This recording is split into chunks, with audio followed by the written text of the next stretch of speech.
अस्सलामुअलैकुम, बोल न्यूज के साथ मैं हूं अफशीन कुरैशी और मैं हूं गौहर इशरात। हेडलाइंस आपने जानी, बुलेटिन का आगाज करें और सबसे पहले आपको बताएं आटे, घी और दीगर अशिया की क्वालिटी चेक की कार्रवाई की जाएगी। वज़ीर आज़म शहबाज शरीफ का इस्लामाबाद के यूटिलिटी स्टोर का अचानक दौरा, कहा कि बेनजीर इनकम सपोर्ट प्रोग्राम से 4 करोड़ अफराद मुस्तफीद होंगे। गिलगित बल्तिस्तान और आजाद कश्मीर में BISP के तहत इजाफी 2000 रुपए दिए जा रहे हैं। रमजान में हुकूमत इदारों के साथ मिलकर अवाम को रिलीफ देंगे। जो यूनिट्स हैं यूटिलिटी स्टोर्स के, उसके अलावा 1200 मोबाइल यूनिट्स पूरे पाकिस्तान में हमने उसका इंतज़ाम किया वफाकी हुकूमत ने, जहाँ पर ये अशिया करोड़ों हमारे भाइयों और बहनों को मुहैया की जा रही हैं। इसी तरीके से जो बेस्प के तहत बेनज़ीर इनकम सपोर्ट प्रोग्राम के तहत इस साल हमने इस शहर रमज़ान में जो उनकी जो माहाना जो उनको मिलता था उसमें हमने इजाफ़ा किया है और अब 10,000 रुपये उनको दिए जा रहे हैं। और इसी तरीके से गिलगित और आज़ाद कश्मीर में लाखों घरानों को उनको 2,000 रुपये इजाफी उनको दिया जा रहा है। मैंने बाकायदा टीम्स लगा दी हैं जो कि हर जगह पहुंचेंगी, मुआयना करेंगी, कहीं ख़राबी हुई तो उसके ख़िलाफ़ भरपूर एक्शन लेंगे और इंशाअल्लाह इसको हम पूरा जो महीना है रमज़ान का, इसको इंशाअल्लाह पूरी तरह अल्लाह ताला की रज़ा के लिए हम इसको पूरी तरह इसकी सुपरविजन करेंगे। वफाकी वज़ीर ख़ज़ाना मोहम्मद औरंगज़ेब का कहना है कि IMF से तवील मुद्दत कर्जा लेने के ख्वाह हैं। मौजूदा प्रोग्राम की आखिरी किस्त में कोई रुकावट नहीं। मीडिया से गुफ्तगू में उनका कहना था कि टैक्स निज़ाम में शफाफियत हुकूमत की अव्वलीन तरजीह है। कौमी आमदनी में टैक्सों का हिस्सा 10% तक पहुँचाना चाहते हैं, जबकि टैक्स आमदन को डिजिटल तरीके से जमा करेंगे। मुल्क की मईशत संभालने का मिशन IMF वफ्द आज पाकिस्तान पहुंचेगा। IMF से मुज़ाकरात 15 मार्च से शुरू होने का इम्कान है, जिसमें $8 अरब के नए कर्ज प्रोग्राम और मौजूदा कर्ज प्रोग्राम की आखिरी किस्त के लिए मुज़ाकरात होंगे। मईशत की बहाली का मिशन, मौजूदा कर्ज प्रोग्राम में पाकिस्तान ने बेशतर अहदाफ हासिल किए। आखिरी किस्त के लिए हतमी मुज़ाकरात होंगे। पाकिस्तान को $1.1 अरब मिलने का इम्कान है। नया कर्ज प्रोग्राम 6 से $8 अरब का हो सकता है। IMF वफ्द की नई शराइत पर मुज़ाकरात का इम्कान है। IMF से मुज़ाकरात 18 मार्च तक जारी रहेंगे। IMF बिजली और गैस की कीमतों में मज़ीद इजाफा भी चाहता है। वज़ीर आज़म शहबाज शरीफ की ज़ेर सदारत में खुसूसी सरमायाकारी सहूलियत कौंसिल की एपेक्स कमेटी का इजलास तलब किया गया और मीशरी जनरल आसिम मुनीब भी इजलास में शरीक हुए। इजलास में SIFC से मुताल्लिक अरकान को तफसीली ब्रीफिंग दी जाएगी और मुल्क में सरमायाकारी से मुताल्लिक उमूर का जायजा लिया जाएगा। इजलास में साबिक निगरान वज़ीर आज़म अनवारुल और निगरान काबीना को भी मदऊ किया गया है। और अहम खबर दें आपको, इलेक्शन कमीशन ने ज़िमनी इंतखाबात के शेड्यूल का ऐलान कर दिया। 23 हल्कों में ज़िमनी इंतखाबात 21 अप्रैल को होंगे। पंजाब असम्बली की 12, कौमी असम्बली की 6 नशस्तों पर इंतखाब होगा। KP बलूचिस्तान की 2, सिंध असम्बली के 1 हल्के पर इंतखाब होगा। मज़ीद तफसीलात जानते हैं बोल न्यूज़ के नुमाइंदे फ़ाहद चौधरी से। जी फ़ाहद। जी देखिए, इलेक्शन कमीशन ने कौमी और सूबाई असम्बलियों की खाली नशस्तों पर ज़िमनी इंतखाबात के शेड्यूल का ऐलान कर दिया है। मजमूई तौर पर 23 नशस्तों पर ज़िमनी इंतखाबात होंगे। इनमें से पंजाब असम्बली के 12, कौमी असम्बली के 6, KPK और बलूचिस्तान असम्बली के 2, जबकि सिंध असम्बली का 1 हल्का शामिल है। पोलिंग 21 अप्रैल को होगी। कागजात नामजदगी 16 से 18 मार्च तक जमा करवाए जा सकेंगे। जी फ़ाहद चौधरी, आप हमारे साथ ही रहेगा। एक और खबर से आपको आगाह करते चलें, वज़ीर आज़म ने हुकूमती अखराजात कम करने के लिए कमेटी तश्कील दे दी। कमेटी सरकारी अखराजात में कमी के लिए अमली मंसूबा पेश करेगी। इस हवाले से भी बताइएगा। जी देखिए, वज़ीर आज़म ने वफाकी हुकूमत के अखराजात कम करने के लिए खुसूसी कमेटी तश्कील दे दी है। 7 रुकनी कमेटी के सरबराह डिप्टी चेयरमैन मनसूबा बंदी कमीशन होंगे, जबकि इस कमेटी में सेक्रेटरी काबीना, सेक्रेटरी खजाना, सेक्रेटरी सनत भी शामिल होंगे। इसके अलावा डॉक्टर कैसर बंगाली, डॉक्टर फरूख सलीम, डॉक्टर मोहम्मद नवीद इफ्तिखार भी कमेटी के अरकान होंगे। कमेटी फाइनेंस डिवीजन के कौमी किफायतशियारी रिपोर्ट का जायजा लेगी और अपनी रिपोर्ट 1 हफ्ते के अंदर वज़ीर आज़म को पेश करेगी, जिसके रिपोर्ट के तनाजुर में वज़ीर आज़म और वफाकी काबीना जो है हतमी फैसला करेंगे वफाकी हुकूमत के अखराजात में कमी के हवाले से और किफायतशियारी के हवाले से। जी ठीक है, बहुत शुक्रिया फ़ाहद चौधरी। चीफ सेक्रेटरी खैबर पख्तूनख्वा की तकरीब में डेड लॉक अहम मुलाकात आज शेड्यूल है, जबकि वज़ीर आला खैबर पख्तूनख्वा अली अमीन गंडापुर वज़ीर आज़म शहबाज शरीफ से मुलाकात करेंगे। अली अमीन गंडापुर आज शाम वज़ीर आज़म से मुशावरत करेंगे। इस वक्त आपको बताएं कि चीफ सेक्रेटरी खैबर पख्तूनख्वा की तकरीब में डेड लॉक, जबकि अहम मुलाकात आज शेड्यूल है। वज़ीर आला खैबर पख्तूनख्वा अली अमीन गंडापुर वज़ीर आज़म शहबाज शरीफ से मुलाकात करेंगे और अली अमीन गंडापुर आज शाम वज़ीर आज़म से मुशावरत करेंगे। आज शाम मुशावरत होगी वज़ीर आज़म शहबाज शरीफ के साथ, जबकि चीफ सेक्रेटरी खैबर पख्तूनख्वा की तकरीब में डेड लॉक है और अहम मुलाकात आज शेड्यूल है। वफाकी वज़ीर तवानाई मुसद्दिक मलिक ने बोल न्यूज़ से खुसूसी गुफ्तगू में कहा है कि मईशत की बेहतरी के लिए तवानाई के सेक्टर में तब्दीली की ज़रूरत है। बिजली और पेट्रोलियम मसनूआत की कीमतों में कमी के लिए इक़दाम किए जा रहे हैं ताकि अवाम को रिलीफ मिल सके। वफाकी वज़ीर तवानाई मुसद्दिक मलिक ने बोल न्यूज़ से खुसूसी गुफ्तगू में कहा है कि मईशत की बेहतरी के लिए तवानाई के सेक्टर में तब्दीली की ज़रूरत है। बिजली और पेट्रोलियम मसनूआत की कीमतों में कमी के लिए इक़दाम किए जा रहे हैं ताकि अवाम को रिलीफ मिल सके। और अभी जानिए बलूचिस्तान का काबीना के 2 रोज में तश्कील का इम्कान है, जबकि 18 रुकनी काबीना में 14 वजीर और 5 मुशीर होंगे। सेनेट इलेक्शन के बाद काबीना का ऐलान किया जाएगा, जबकि आपको बताएं कि बलूचिस्तान काबीना की 2 रोज में तश्कील का ये इम्कान है। 18 रुकनी काबीना में 14 वजीर और 5 मुशीर होंगे, जबकि सेनेट इलेक्शन के बाद काबीना का बाकायदा तौर पर ऐलान किया। बलूचिस्तान काबीना की 2 रोज में तश्कील का ये इम्कान है और 18 रुकनी काबीना में 14 वजीर और 5 मुशीर होंगे। और एक और अहम खबर शामिल करें और अब आपको बताएं कि कराची में नॉर्थ नाज़िमाबाद से लापता बहन भाई मिल गए हैं। ये मामला हल हो चुका है, लापता बहन भाई मिल चुके हैं। खुर्रम गुलजार साथ मौजूद है। खुर्रम, बताइएगा ये क्या मामला है? अभी ये दोनों बहन भाई मिल चुके? जी बिल्कुल, अभी इनकी वालिदा की तरफ से एक मैसेज मौसूल हुआ है, जिसमें उनका कहना है कि उनको एक प्राइवेट नंबर से कॉल मौसूल हुई, जिसमें बताया गया कि उनके बच्चों को हैदरी की तरफ छोड़ दिया गया है।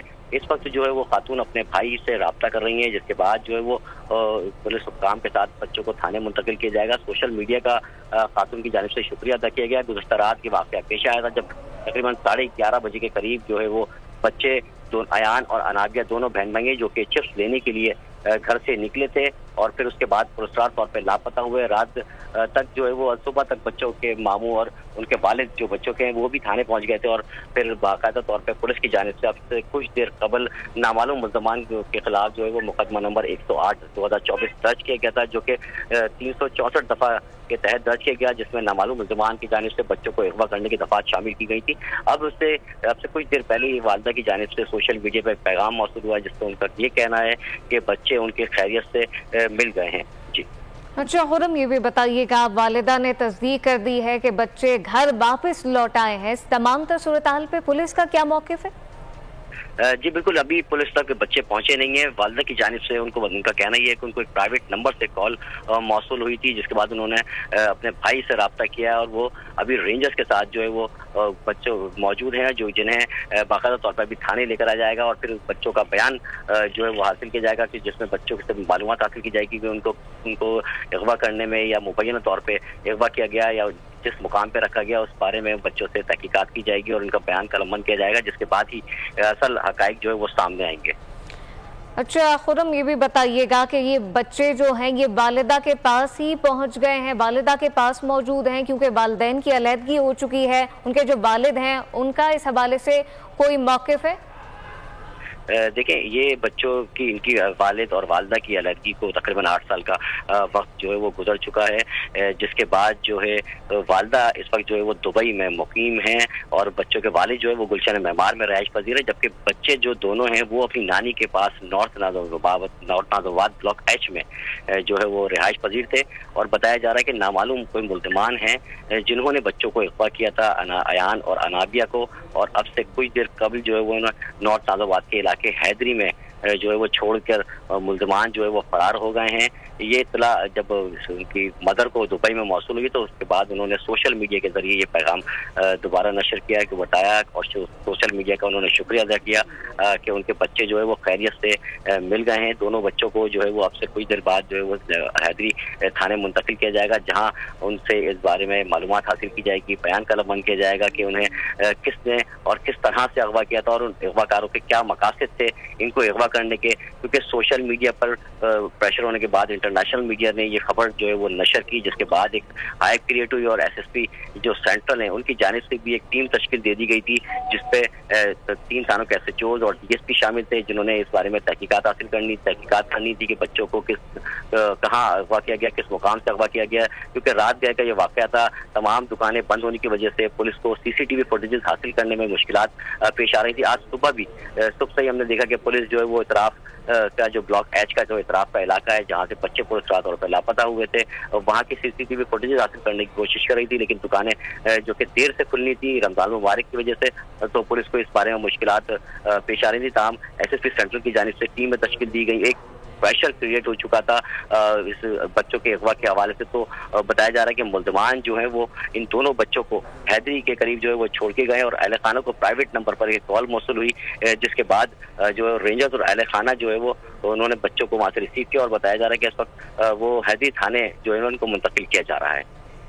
अच्छा खुर्रम, ये भी बताइएगा, इस हवाले से अब ये वाज़ेह हो चुका है, कोई इत्तलात हैं बच्चे मुकम्मल तौर पर खैरियत से हैं, और मामू का इस हवाले से उनके जो मामू हैं उनका क्या मौक़िफ़ है? देखिए अभी जो है वो बच्चे बताया जा रहा है कि बिल्कुल खैरियत से हैं और कुछ मुल्ज़मान थे जो उनको ये हैदरी मार्केट के करीब छोड़ के गए हैं। अब जो है वो रेंजर्स पुलिस और बच्चों के साथ है, और बच्चों के मामू का कहना सुबह भी ये था कि उनकी किसी से कोई दुश्मनी नहीं थी। उन्होंने इस बात का वाज़ेह तौर पे कह दिया था। बच्चे के वालिद के जानिब से भी यही कहा गया था कि उनकी किसी से कोई दुश्मनी नहीं है। इब्तदाई तौर पर बच्चे के मामू की जानिब से ये शक सामने आया था कि बच्चे के वालिद बच्चों को शायद अगवा करने में मुलविस हो सकते हैं, क्योंकि कस्टडी का केस भी जो है वो अदालत में ज़ेर समाअत है। ताहम अभी जो है वो इब्तदाई तौर पर ये चीज़ सामने आई है कि इस तरह का कोई मामला नहीं था। बच्चे के मामू ने सुबह ये बयान दे दिया था कि बच्चे के वालिद भी थाने पहुंच गए हैं और उन्हें जो शक था वो भी दूर हो गया है, जिसके बाद अहले खाना शदीद तशवीश का में मुब्तला थे कि कौन लोग हैं जिन्होंने इनके बच्चों को अगवा कर लिया है। पुलिस की जानिब से भी ये चीज़ देखी जा रही थी कि आया कि कोई ऐसा नंबर सामने आए जिससे इनको कोई रैंसम की कॉल मौसूल हो, लेकिन जो इतना प्रेशर क्रिएट होने के बाद हैदरी मार्केट के करीब से मिले हैं और अब ये मामला हल हो चुका है। बच्चों को हैदरी थाने मुंतकिल कर दिया गया। खुर्रम गुलजार, बहुत शुक्रिया। बोल न्यूज की काविशें दंग ले आई हैं। कराची नॉर्थ नाज़िमाबाद से लापता होने वाले कम उम्र बहन भाई मिल चुके हैं। बोल न्यूज की काविशें, बोल न्यूज की खबर। इस वक्त आपको बताएं कि कराची में नॉर्थ नाज़िमाबाद से लापता होने वाले 2 कम उम्र बहन भाई अब मिल चुके हैं। वालिदा की जानिब से तस्दीक हो चुकी है बच्चों के मिलने की, और ये फुटेज भी देखी जा सकती है कि रेंजर्स के साथ ये दोनों बच्चे, दोनों कम उम्र बहन भाई मौजूद हैं। और इस वक्त आपको बताएं कि रेंजर्स ने रिकवर किया है इन बच्चों को। रेंजर्स की जानिब से बाजियाबी मुमकिन हो सकी है, जबकि बोल न्यूज़ की काविशें रंग ले आई हैं और कराची नॉर्थ नाज़िमाबाद से लापता होने वाले कम उम्र बहन भाई अब मिल चुके हैं। ये फुटेज भी वाज़ेह तौर पर देखी जा सकती है। 2 कम उम्र ये बहन भाई हैं जो कि लापता हुए, पूरे सरार तौर पर लापता हुए, और अब रेंजर्स की तहवील में है ये बच्चे। रेंजर्स की काविशें साथ साथ बोल न्यूज़ की काविशें रंग ले आई हैं और कराची नॉर्थ नाज़िमाबाद से लापता होने वाले 2 कम उम्र बहन भाई अब मिल चुके हैं और वालिदा की जानिब से बच्चों के मिलने की तस्दीक कर दी गई है। ये फुटेज में दोनों बच्चों को देखा जा सकता है। दोनों ये बहन भाई हैं, पूरे सरार तौर पर ये लापता हुए अब ये वाज़ेह तौर पर देखा जा सकता है। और गालिबन ये पीछे इनके वालिद भी हैं जो कि मौजूद हैं। रेंजर्स के साथ ही इनके वालिद भी पीछे मौजूद हैं और बच्चे अब बाजियाब हो चुके हैं। बोल न्यूज़ की काविशें रंग ले आई हैं। कराची नॉर्थ नाज़िमाबाद से लापता होने वाले बहन भाई मिल चुके हैं। वालिदा की जानिब से बच्चों की बाजियाबी की तस्दीक की गई सोशल मीडिया प्लेटफॉर्म पर, और ये बच्चों की तस्वीर देखी जा सकती हैं जो कि बच्चे अब बाजियाब हो चुके हैं, रेंजर्स की तहवील में है और बोल न्यूज़ की काविशें रंग ले आई हैं। आगे बढ़ते हैं और आपको बताएं कि पीपल्स पार्टी का आसफा भुट्टो को ज़िमनी इलेक्शन लड़ाने का फैसला। आसफा भुट्टो NA 207 शहीद बेनज़ीराबाद से इलेक्शन लड़ेंगी। हल्का जरदारी खानदान की आबाई नशिस्त है। फैमिली ने आसफा भुट्टो के ज़िमनी इलेक्शन लड़ने की मुतफ़िका हिमायत की है।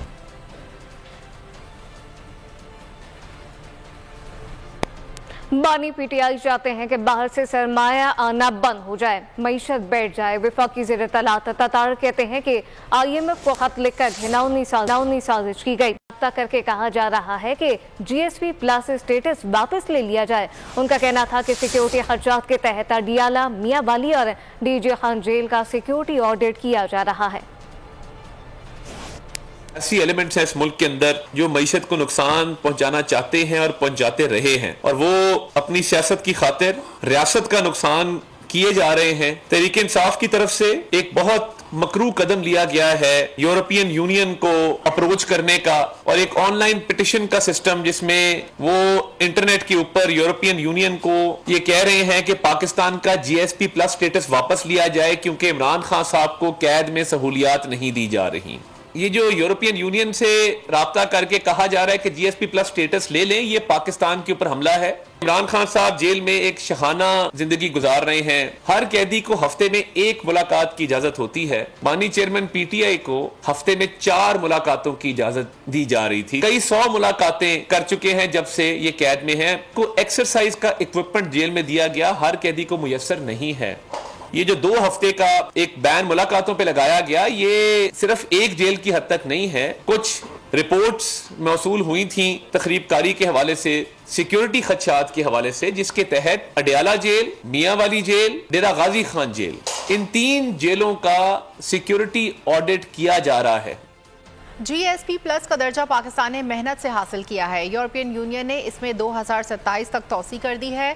इस कोई इक़दाम नहीं होना चाहिए जिससे पाकिस्तान को आंच आए। मुआशी तज्ज़ियाकार खाकान नजीब की बोलियों से गुफ्तगू। कहा, पाकिस्तान को एक अच्छे IMF प्रोग्राम की ज़रूरत है।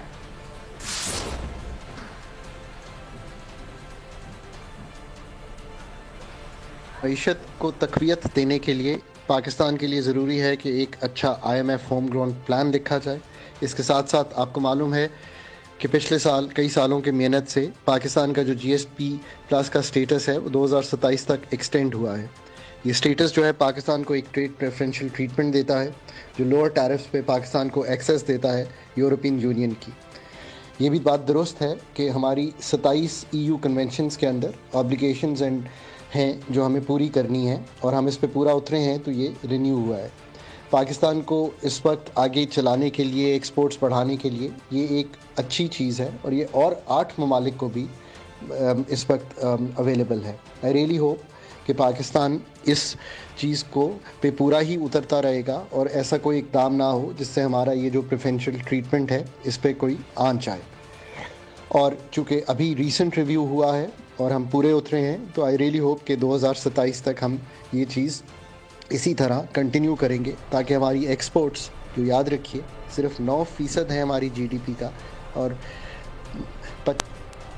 अब ये जानिए, बानी PTI से सेनेट इलेक्शन पर बात हुई है। उम्मीदवारों के नाम पार्टी फाइनल फैसला करेगी। बैरिस्टर गौहर की अडियाला जेल के बाहर मीडिया से गुफ्तगू। कहा कि हुकूमत हमें पीछे धकेल रही है, कवरेज भी महदूद कर दी गई है, मुज़ाकरात पर यकीन रखते हैं, पार्लियामान में बात करने का मौका नहीं दिया जाता। मजीद बोले कि मौजूदा हुकूमत की कोई अखलाकी हैसियत नहीं रही, इसकी मजम्मत करते हैं। दहशत गर्दी एक संगीन मसला है, बानी PTI से मुलाकात में एतमाद में लेना होगा। पेशावर हाई कोर्ट में मखसूस नशिस्तों से मुतालिक सुन्नी इत्तेहाद कौंसिल की दरख्वास्त से मुतालिक दलाइल सुने गए।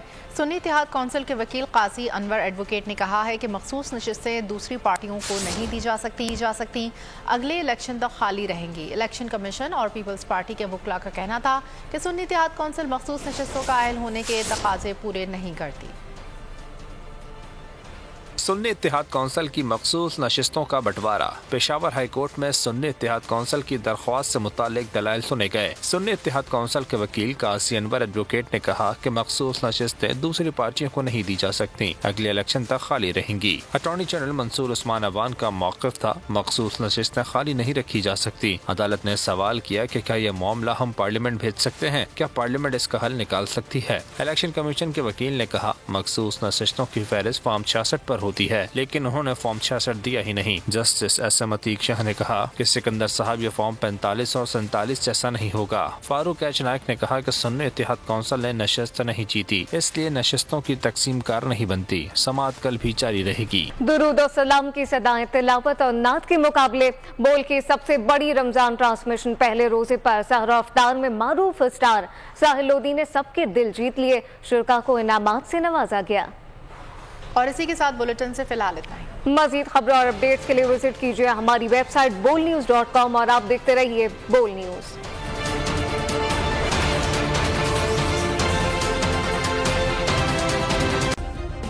सब्सक्राइब करें और बेल दबाएं ताकि कोई खबर रह न जाए।